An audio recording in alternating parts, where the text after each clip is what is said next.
looking well, but of course at the end, couldn't pull it out. Miami won. Stafford is doing his thing again. Pat Stafford is at it again. All he does is put up big numbers. As Shannon Sharp puts it, empty calorie. This is another reason that the Detroit Lions coach needs to be fired. Period. They got the the curse of the Negro. Because when they fired my man Jim Caldwell, this is exactly what they get. I'm glad they stinking on to be down, but good win by the Detroit Lions. Big Illinois, the Jacksonville Jaguars, and versus the Aaron Rodgers. It's the truth, man. Ain't no way in hell Jim Caldwell should have been fired.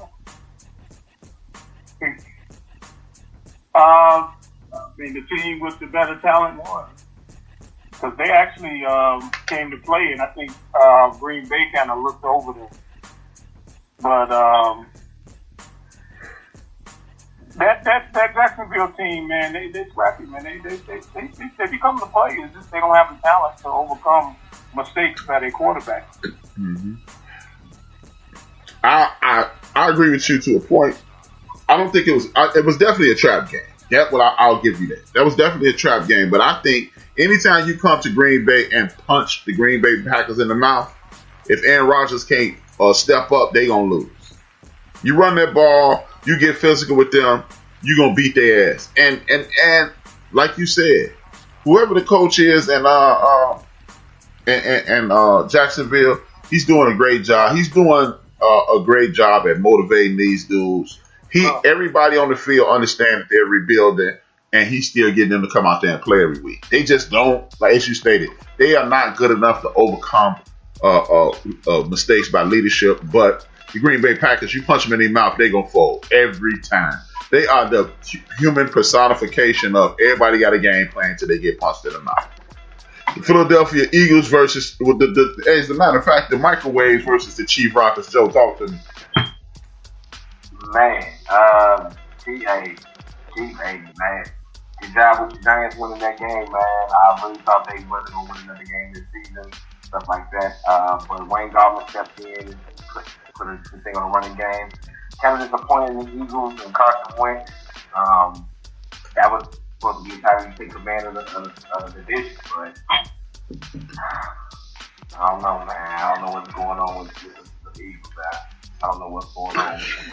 To echo, I like the Giants, the direction the Giants going on. If they can get a consistent running game, because they got the linebacker core is playing. The defense is actually keeping them in some games, man. Well, what I saw, and I'm gonna echo what the homie Microwave said this morning.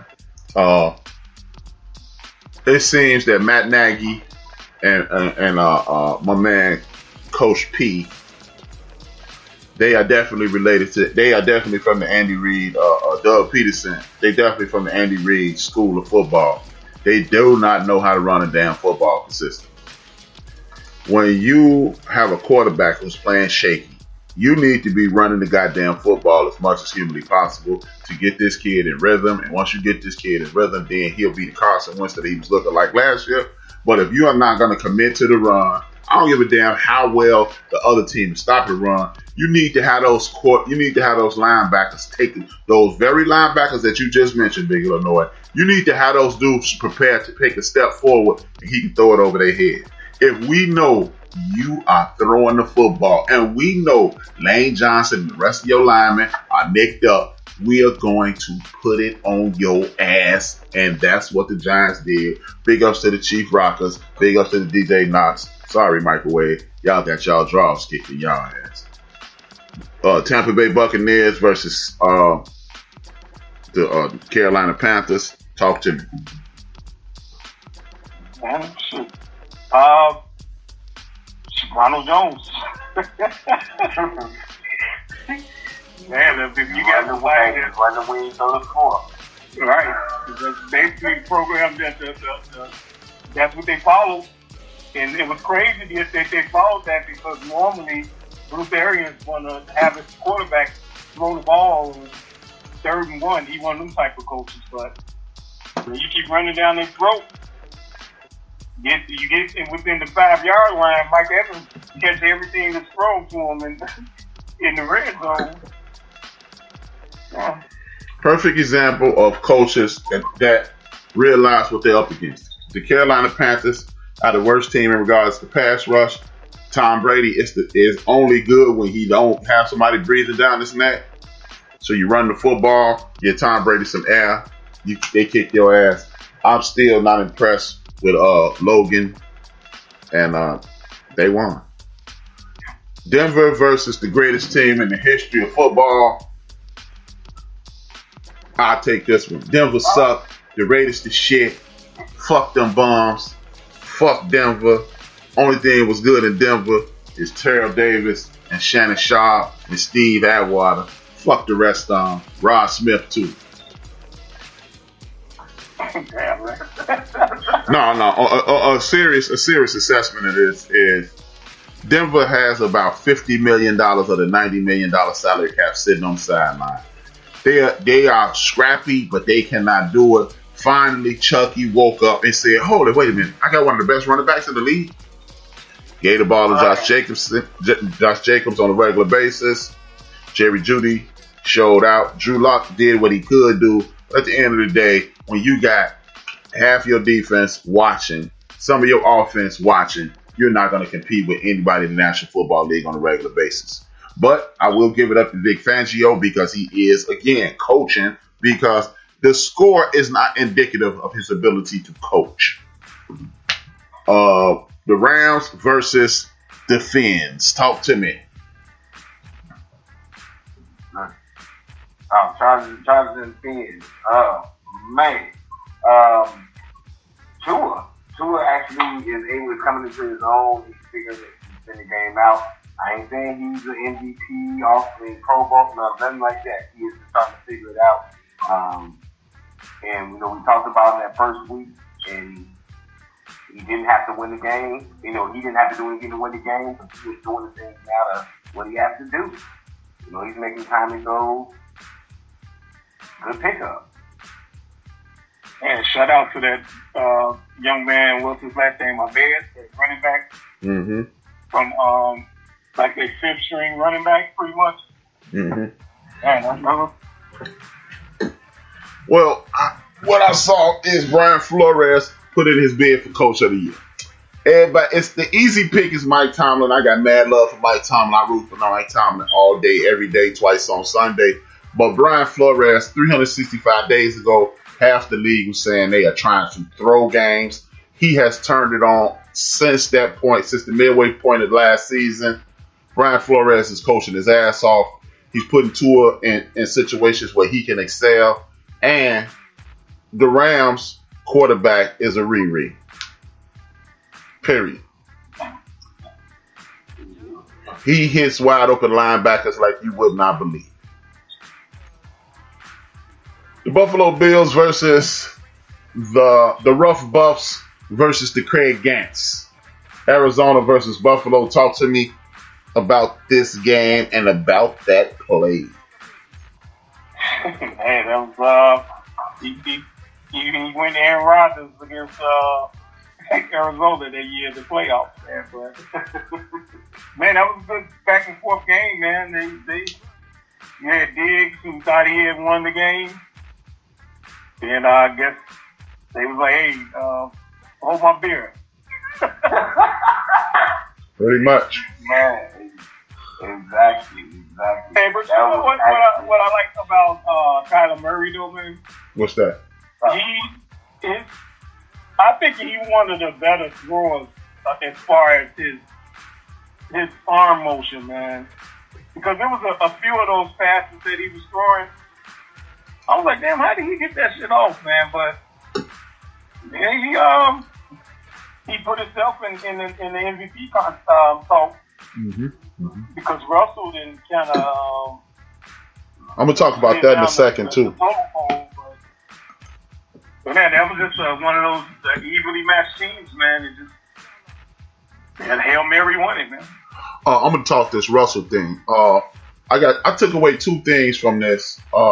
Cliff Kingsbury, well, three things. Cliff Kingsbury is actually coaching his ass off, for one, and developing. Kyler Murray is using everything he ever used. Kyler Murray is the poster boy for stop making your kids play multiple sports. And the thing that I can't guarantee you this, Rough Buff may want to fly to Chicago and punch me in the face. The one thing I took away from this game was the fact that coach went into that Zoom meeting and was talking that knock it down shit. This dude high pointed the ball. He 2 or 3 inches. I looked him up. That was a 5'11", a 6 foot, and a 5'9". Those guys were 5'10", 5'9", and 6 foot. My man is 6'1". I looked it up in the combine. They had regular athleticism. Dude had a 38-inch vertical. He went up, caught the ball. They did everything they could. I personally believe the fact that he went out there and was talking that bullshit about knock it down, we teach people to knock it down, I think he might lose that team for that. Because when you look at that replay, a triple covered dude shouldn't have caught that ball. This was one of those things that you just take your hat off. We lost, man. We did everything we could. He jumped up, high pointed the ball, pulled it down, touchdown, game over. It's a shitty way to lose. If you do anything to me, if you say anything to me, if you the coach, if you say that, say it behind closed doors because you ain't Bruce Arians.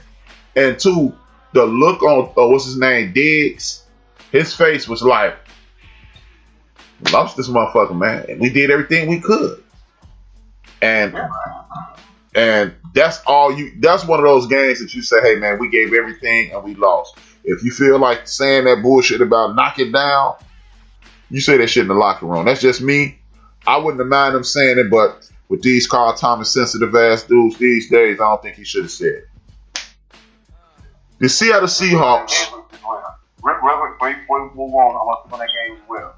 And in regards to DeAndre Hopkins, if he hasn't been cemented in your top 5 receivers, moving up to either closer to number 1, that man does his thing on the field.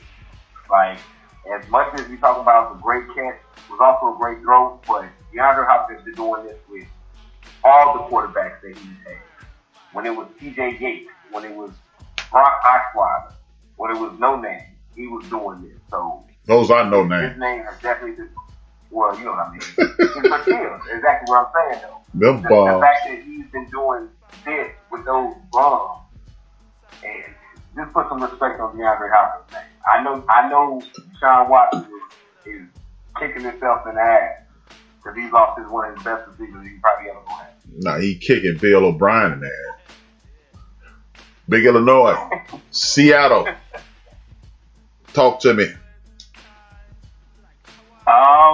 Man, if you can't run the ball, man, you got to throw, and the other team know that you're throwing. I mean, turnovers are bound to happen, man. I'm glad you said it. I echo your sentiments as well. Plus, Adams went out for a second. I don't think did he finish the game though? I think he went out for. He came back. He did come out. He come back, but actually the defense didn't play as bad as they've been playing all year. Right.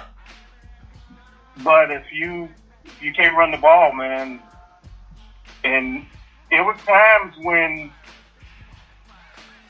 Metcalf was actually open, but couldn't get to him because either the offensive line was not blocking or just Russell just had a bad game, man. I would correct that by saying I don't think Russell had a bad game. This is one of those games that you hear me bitching and moaning about the stats don't tell you the whole story. Yeah, he had turnovers, but me, you, and everybody know anything about football understands that all you have to do is speed the quarterback up a half a second, and you will win every fucking football game you win. And dude is being sped up a whole second. So on paper, you going, damn, man, Russ, you fucking up. But the reality of the situation is this, as you stated. Carson, Chief Rocker mentioned it on his show Monday. Microwave mentioned it today. No Carson, no line, Russell. It's only so many times